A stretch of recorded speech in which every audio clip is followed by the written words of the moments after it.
What's up, Barnhill family, and welcome back to your home for all things combat sports. Yo. So, Nick, this weekend we had Belal Muhammad cement himself as the #1 contender at welterweight.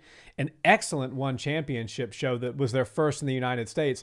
But I want to start with the biggest fight of the weekend, which was the main event for the UFC. Aljamain Sterling, Henry Cejudo. Henry had taken 3 years off, and much like George St. Pierre and John Jones, wanted to return and immediately get a title. Unfortunately, he came up a little bit short, but that was a great fight either way. Yeah, it was. And most of the time when we're going into a big fight and a title fight at that, I can pretty much tell you who I think is going to win definitively. Now, I'm usually wrong on my prediction, but at least I can tell you, this for this reason and that reason, I think this guy's going to win, or for this reason and that reason, I think this guy's going to lose. This one, I really had no idea. And I guess part of that comes from Cejudo not being in competition for a few years, and so we don't really know where he is. Is he exactly where he was when he left off? Is he better? Is he going to be worse? You really don't have those answers until you see him in the cage. And Aljo, we know just how good Aljo is, but he does have a couple of rooms of his fight game that aren't quite as buttoned up as others. Let's just say, he's one of the best wrestlers and back fighters that there is, but his striking is a little bit random, a little bit weird, and some of his takedown attempts can look a little bit far-fetched, if you will. But I did think that Aljamain Sterling was probably going to be the favorite going into this and show us pretty early on that he was going to just take over the fight. But, man, Henry Cejudo looked really, really good in there, and he won a lot of big moments in there. I know he didn't get his hand raised, but as far as reactions from the crowd and big moments in the fight, a lot of them belong to Henry Cejudo. So that fight lived up to its expectations for me, and I definitely think that going into it not knowing who was going to win, and then at the end of it realizing these guys were as even as two fighters can possibly be, I think it was par for the course.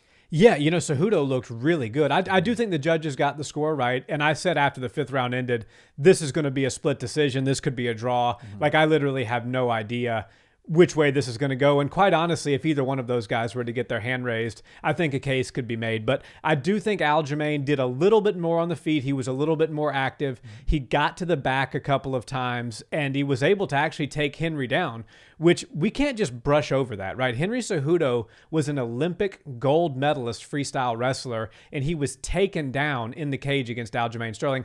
It had only happened once in his career prior, but it happened multiple times last night. So I think that's extremely impressive. Now, Henry did have his moments. He landed some big shots, some knees. His high kicks look really good. And if he decides, hey, I want to continue, I want to keep going, I think I can take some more shots at this, so to speak. Maybe if he wants to shoot up to 145 and try to win a fight and see if he can drum up some business with Volkanovski, or if he wants to stay at 135 and do something fun there. I know Brandon Moreno's calling him out. I certainly think there's a market for Henry's services. And at 36 years old, at bantamweight, which I think is the toughest division in the sport right now, losing a split decision against a really dominant champion, I think that's not a bad night's work. Yeah, and I know they have their next fight planned already. Suga Sean made an appearance in there, looked really good, did what he needed to do to hype the fight and sell the next fight for the title. But I would love to see Henry and Aljamain Sterling fight again. I think it was such a close fight. Not only were the rounds close, but every minute was really close. And, you're watching one round and you're like, wow, so Cejudo's kind of owning this portion of the round, and then a minute later you're like, all right, I think Aljo might have stole that back from him, and then right at the end Henry steals another portion of the round, and you're like, I just don't know.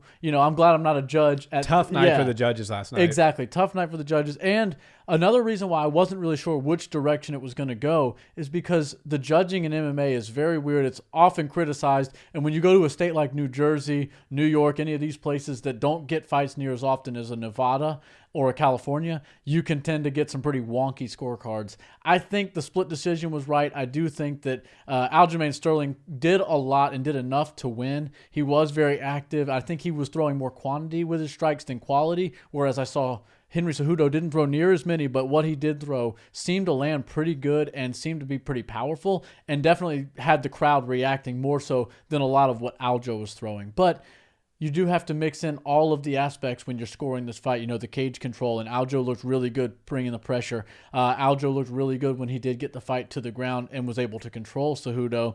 And then Cejudo also looked really good when he got the fight to the ground. You're just watching the highest level of wrestling inside of MMA when you see Henry Cejudo and Aljamain Sterling in there. But Henry, with those takedowns and the battle for the double unders and the battle for the the overhooks and the underhooks and all of that stuff was really important in this fight, and you could see it on the highest level displayed last night. And I'm really impressed with how Aljo did, because he showed us that his wrestling might not be gold medal Olympic level, but it's right there under Cejudo's. Yeah, I mean, when you take down an Olympic gold medalist multiple times, you might not have the medal to match, but man, that's definitely a feather in your cap. Yeah, and the most impressive situation on the ground that I saw him get Cejudo in was when Cejudo was basically like almost in a full split, and he had his hands clasped under Cejudo's butt, but that's a stretch. That's a very hard position to finish a double leg on, and they're already up against the cage, and the center of gravity is so low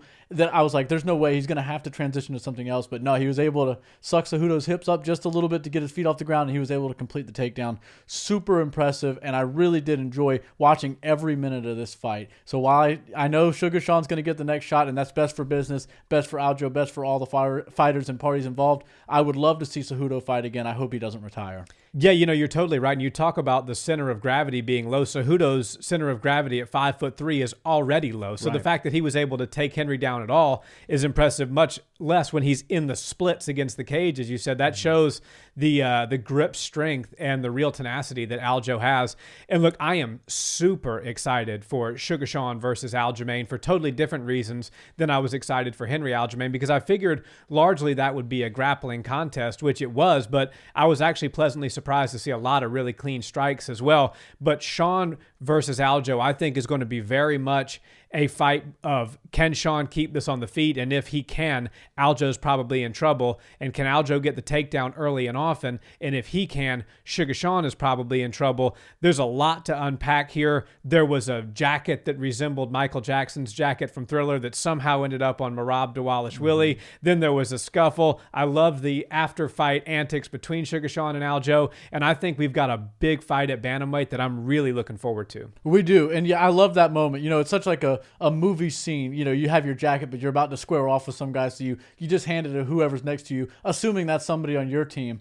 It's not, you don't realize that it's going to be the guy in the person who you're squaring off in corner and their number one training partner. So Merab wound up with it. He did the best thing you could possibly do when somebody hands you a jacket, which is put it on. And so he looked ridiculous standing there in between them. And then I think they got into a little scuff on the side once Aljamain got back in with Joe Rogan and got back on the microphone. So I think there's a lot to this, and I think we're going to see a lot of cool promotional stuff in the buildup of this fight. And a lot of it took place in the octagon last night.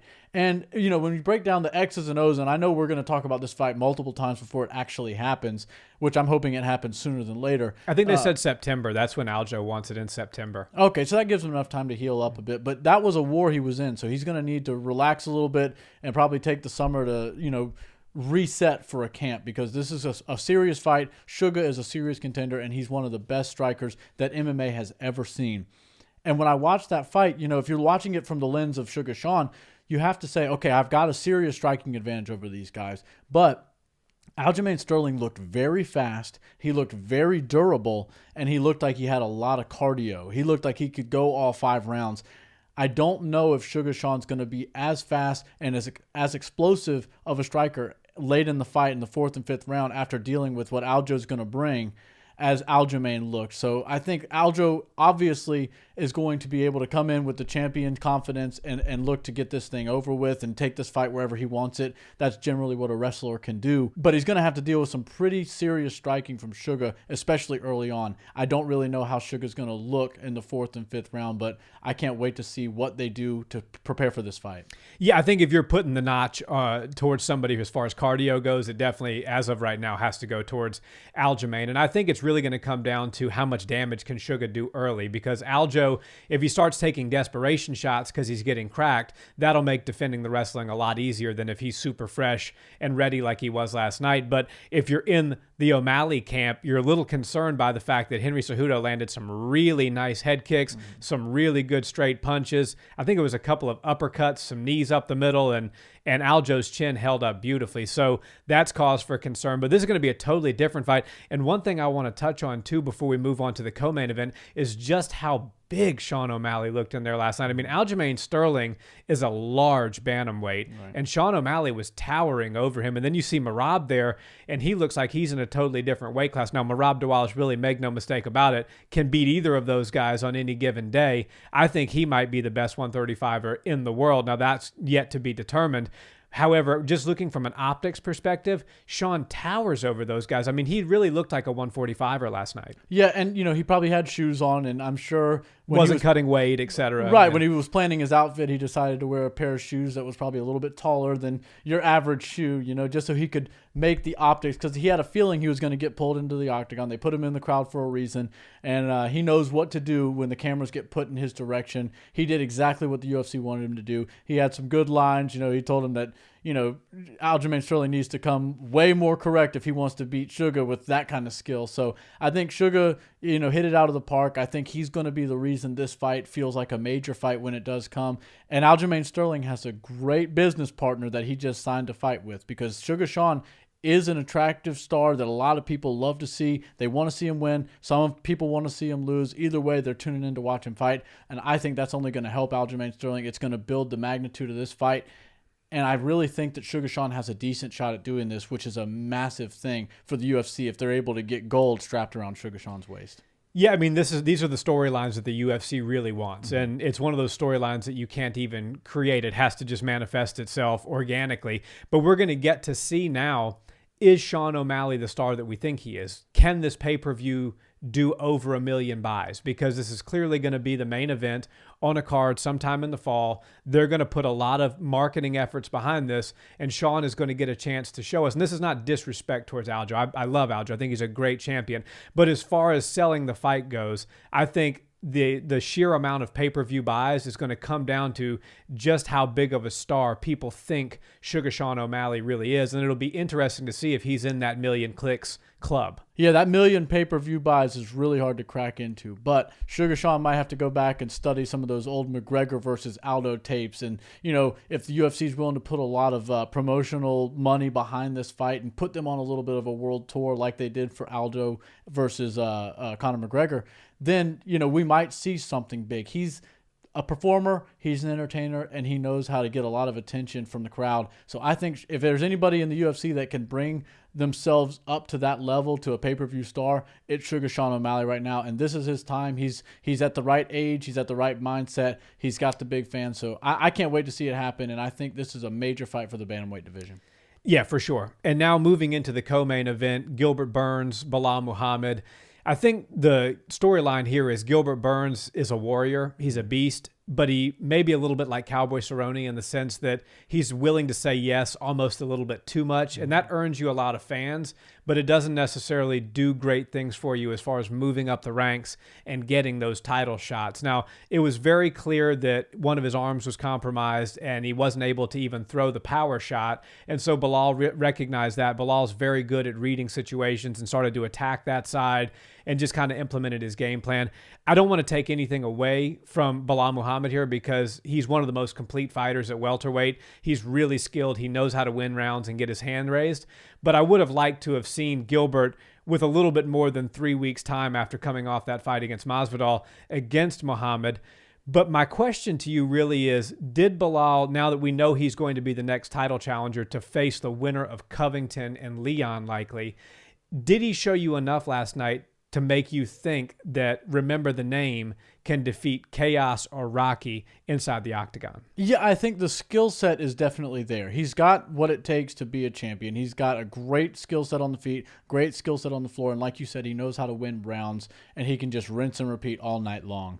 And doing it against Gilbert Burns is very, very difficult. Now, I know Gilbert was a little bit compromised. You could see it. You could see he looked like a guy who just got through a massive fight only, a month ago? Yeah. So I think that these fights are so taxing on the body, and even if you do feel like you got out unscathed, there's some residual just issues that you might not even realize until you go and try to put yourself back in the fire, and then they bring themselves to light. And I think Gilbert Burns realized that in the cage last night. He's such a warrior, and he was able to put up a serious fight all the way through, even with one arm, which shows you the level that he's at, which, Gilbert Burns, in my opinion, if he were to be a little bit more careful with who he decides to fight, he could be a title contender again, or a title champion. And I just think that his willingness to compete and his willingness to be a company man is what's going to hold him from becoming a champion at some point. Sometimes you need to be a little bit more of a businessman and a little bit less of a yes man. And I do think that the UFC loves him, and that's the reason he's Gilbert Burns and gets these great fights. But at the same time, you got to decide, is it quantity and fans that you want to appease, or is it a belt and the promoters that you want to appease? And it's just a tough draw. It is, and it's also a financial or an accolade sort of thing, because if you look at Cowboy Cerrone, he never ascertained the UFC's top spot, but he's got a multi-million-dollar ranch that he lives on, and he lives a quite happy, quite peaceful life, and he does exactly what Cowboy wants to do. And a big part of that is because he was always saying, yes, I'll do it, I'm down, I'll fight anybody, throw Francis Ngannou in there, and I'll take him on. And so Gilbert's kind of becoming the next generation of that, and he will make a lot of money doing that, because people are going to tune in. They loved that war with Chimaev. They loved the fact that he got in there with Masvidal, one of the biggest names in the sport, turned it right around and took on potentially one of the worst matchups at welterweight for him. And so I think it has to come to a point of, do you want to make a lot of money and just continue to gain a lot of fans and be sort of this urban legend, or do you want to really try to focus here and be calculated now in the last few years of your career and try to grab that belt just once? And I don't know that there's necessarily even a wrong answer. It's just a matter of how he wants to run his career from here on out. But looking forward, I think Belal Muhammad is a very buttoned-up fighter. I think he's really skilled on the feet. Some of the outside leg trips that he uses for takedowns are excellent. He's good on the ground. Gilbert Burns fought at ADCC. He was a medalist.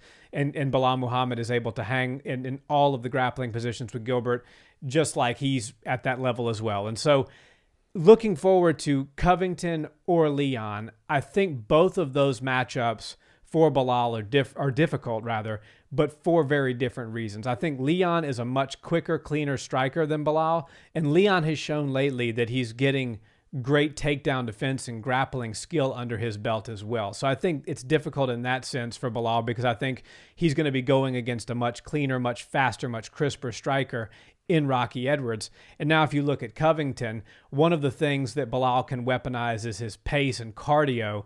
Well, Covington can do just the same thing and maybe even better. And while Belal might be a little bit more of an effective striker, he might land with a little bit more power than Colby does.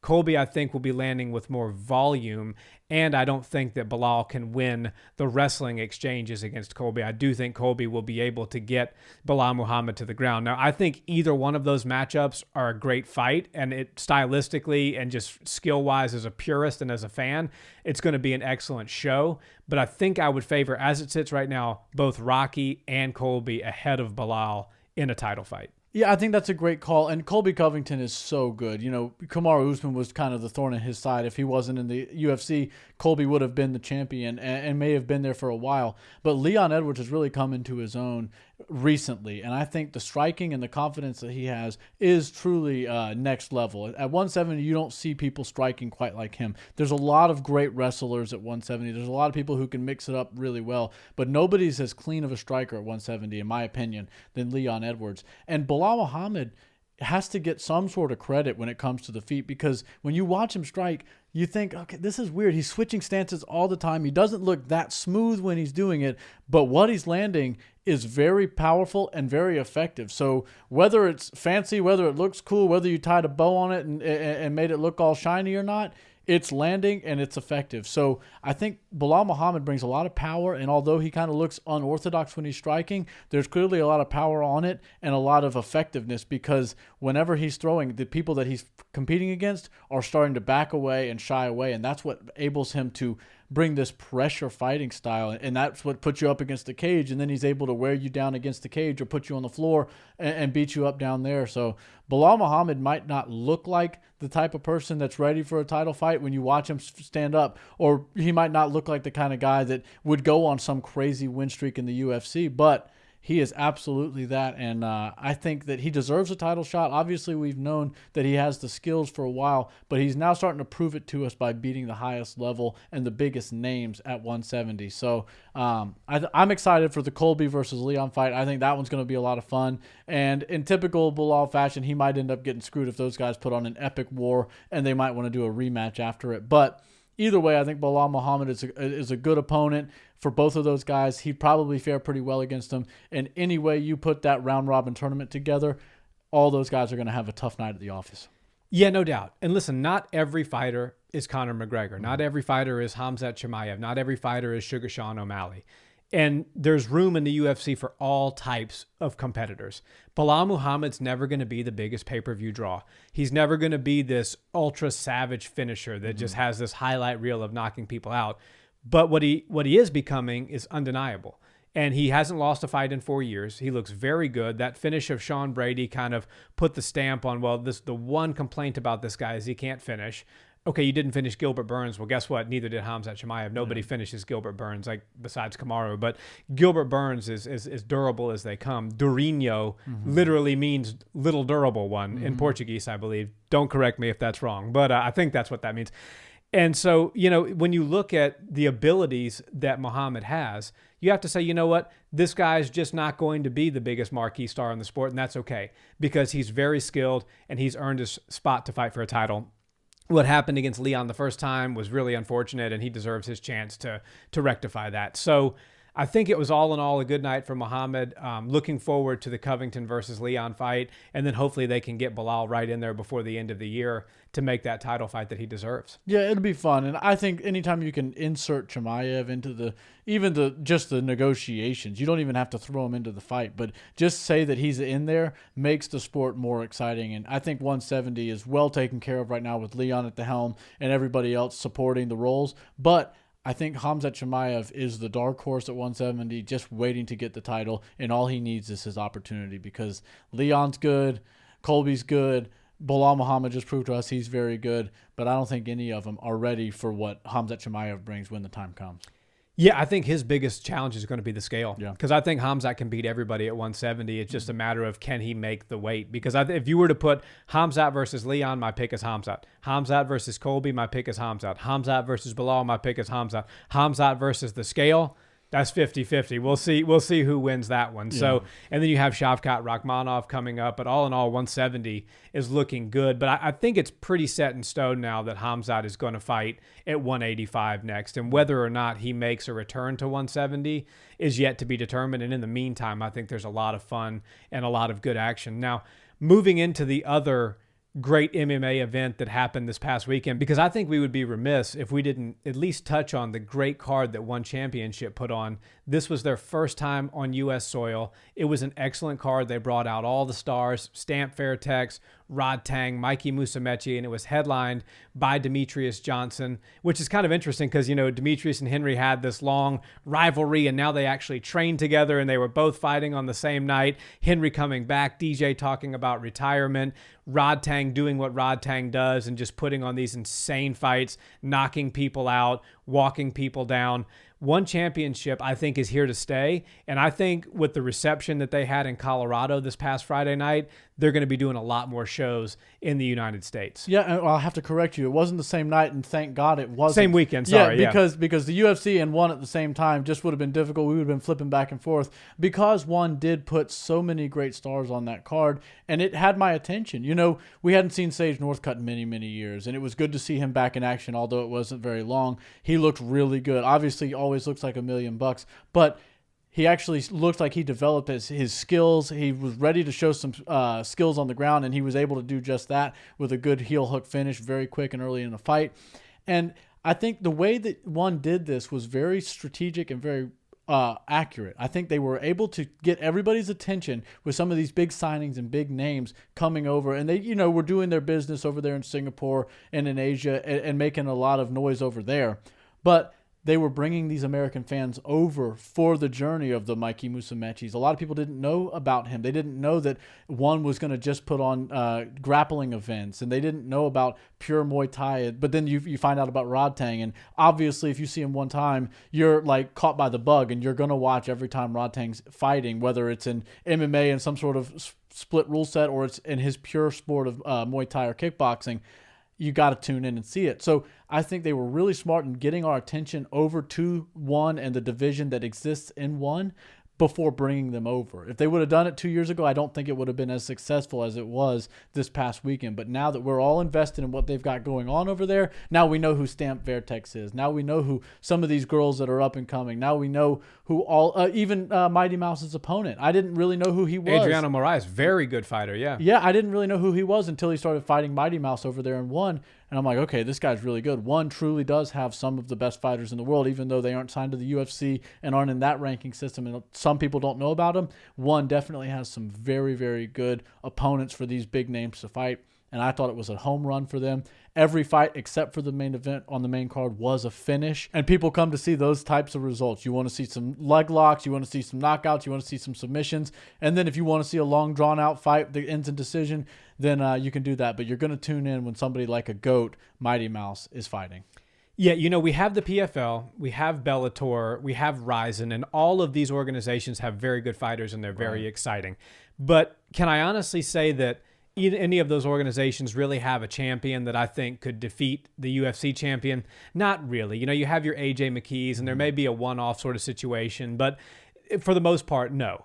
But one championship has some of the best fighters in the world that are signed to their banner. Mighty Mouse Johnson is clearly one of the best flyweights in the world. Now, I know flyweight is contested at 135 in one championship because of the hydration clauses and things like that. But I think if Mighty Mouse went back over to the UFC and took on Brandon Moreno, a lot of people, including myself, would probably pick Mighty Mouse to win that fight. Yeah. Now, Rodtang, if you're not watching Rodtang and you're a combat sports fan, I don't know what's wrong with you. This guy is the most exciting fighter to watch, probably the most exciting striker in the world, because he is not afraid to get in a war. He actually refuses to let you out of a war. He will walk you down, let you punch him in the face just to close distance and try to knock you out, and he does exactly that. Stamp Fairtex, super entertaining fighter. From the dance routine she does walking out all the way to what she's able to do in the cage. As you said, Sage Northcutt looked better than ever, winning by heel hook. Who would have thought that the Karate Kid would come back and win via leg lock submission? So I think, and then also Mikey Musumeci. I mean, when you're looking from a pure grappler's perspective, is there anybody more technical on the planet right now than Mikey Musumeci? He's doing things in the grappling space that nobody's doing, and even the GOAT, Gordon Ryan, takes note and says, this kid is really something special. Like, trying to pass his guard, even for me, and I'm a 260-pound guy, is incredibly difficult. So one championship is here to stay, and I think that's a good thing. I think it's good that the UFC has some real honest-to-God competition as far as the skill, the production, and everything goes. And I really like the fact that both organizations are thriving, and I think it'll only do good things for the sport. Yeah, and be on the lookout for more big signees to go over there, because now they're tapping into the American audience. They clearly showed that coming over here is a model that will work for them, and it appears to me that they're sending out some serious money to their fighters. You know, they're dropping bonuses on people left, right, and center. You know, here's your Toomey $100,000 in a briefcase, or here's your $50,000 in a briefcase for a submission or a knockout or something like that. So I definitely think there's a lot of people that are in the UFC and Bellator and some of these organizations that feel like they aren't getting, you know, compensated for what they feel like they deserve, and one might be the place that they'll find themselves getting paid more and with more opportunities to win and to progress towards a title. Yeah, I mean, and one was prepared to pay Francis his full rate. You know, they said basically Francis came over and said, I want to box. And one said, no problem, you can box. And he's like, I want to do it first. No problem, you can do that before you do MMA. I want $20 million a fight. No problem, you got your $20 million a fight. And the CEO, I'm forgetting his name right now. Chatri, drawing a blank. Harvard educated, very astute guy. Really runs a good operation. Said that the issue with Francis was not the compensation, it wasn't the boxing, it was none of that. It was all the other demands that he had that were totally non-financial and non-fight related, that he said we just simply, as a business, had to make a decision that that's not what we can do. We can't move forward with giving you seats on the board of directors and all of the other stuff that kind of was discussed behind closed doors that we don't really know exactly what was said. And he's a good businessman, an honest businessman. I don't think he's airing Francis's laundry as far as what his demands were. He's keeping some of that close to the chest. But look, this guy was ready to shell out all the money. Yeah. It was just the other stuff. So look for one to make some plays. Maybe they won't get Francis because Francis is being a little bit difficult right now, if I'm being totally honest. But they could get some really big names. Yeah, Francis reminds me of like one of those guys who goes to pitch their idea on Shark Tank, and they ask for a certain amount of money. And then once you get a little bit of interest from the sharks, and then they start to offer you what you came in asking for, and then you start asking for like a higher percentage or more money or something like that. And then they're like, well, you're getting greedy. You're almost just asking for too much now. We were going to give you what you initially asked for, and then you heard us talking about how much potential you might have or how good of a business this could be, and now you're asking for more like on the turn of a dime. So I think Francis Ngannou may need to work on his negotiation skills, because it seems like one would have been the perfect landing spot for him, but sometimes you miss your opportunities.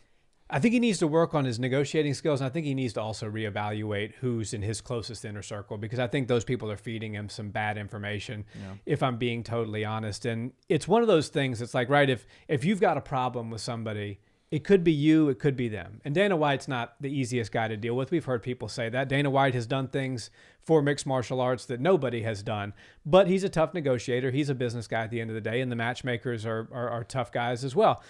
Now, when you go around and Bellator says no thanks because you're asking for too much, and one says no thanks because you're asking for too much, all of a sudden the Deontay Wilder conversations aren't happening anymore, and the Tyson Fury, that starts to create a pattern. And it's like, okay, is the problem me or is the problem all these other people? And when you look around and everybody's got issue with what you're asking for, you might need to reevaluate what you're asking for. Yeah, and business is as cut and dry as it gets. It's about numbers. It's not about how you feel. It's not about how well you think you're going to perform. It's not about how well they think you're going to perform. It's about numbers. They can look at your numbers. They can see the financials and see how much money you're going to earn them, judging off how much money you have earned in the past. And Francis Ngannou doesn't realize that, and I think that's why he keeps shooting himself in the foot, and who knows where he's going to wind up. I think what he's going to have to do is go back with his tail tucked to a lot of these people and say, well, I'll come back to the negotiating table, but they're not going to be as friendly as they were the first go round.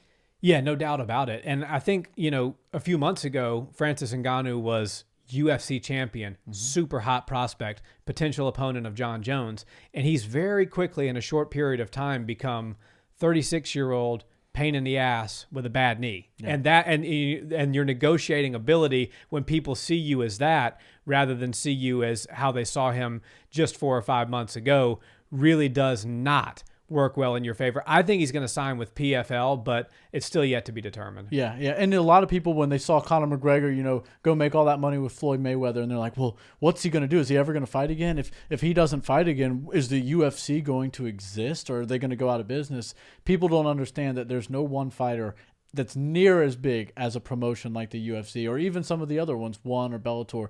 And everybody on that roster is replaceable, and they will replace you very quickly. And Francis Ngannou is realizing now that his iron was hot at one point, and now he's trying to strike with it, and it's not near as hot as it used to be. So I think he's way less of a hot commodity than he was even just a few months ago. And now when you remove that belt from the UFC from him for several months or even a year, he's just going to be some big guy that's really good at fighting that has nowhere to fight.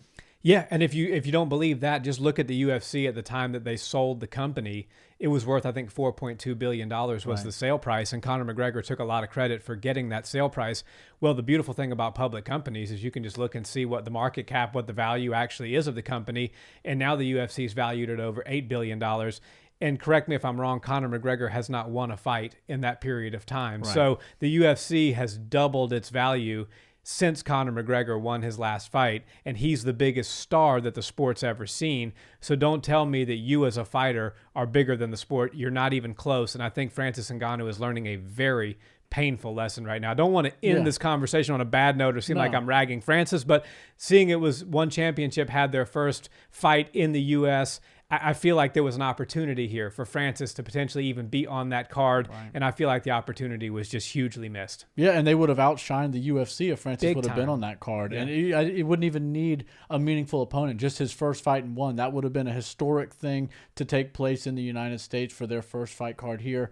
All of that being said, the lesson Francis needs to learn is if they can move on without Conor McGregor, they can move on without you too. So, yeah, great weekend of fights. A lot of fun chatting it with you, and I can't wait for the next one. I think that's a good place to wrap. Guys, thanks so much for watching this video. If you haven't already, smash that like and subscribe button and leave us a comment down below. We'll see you next time. Peace.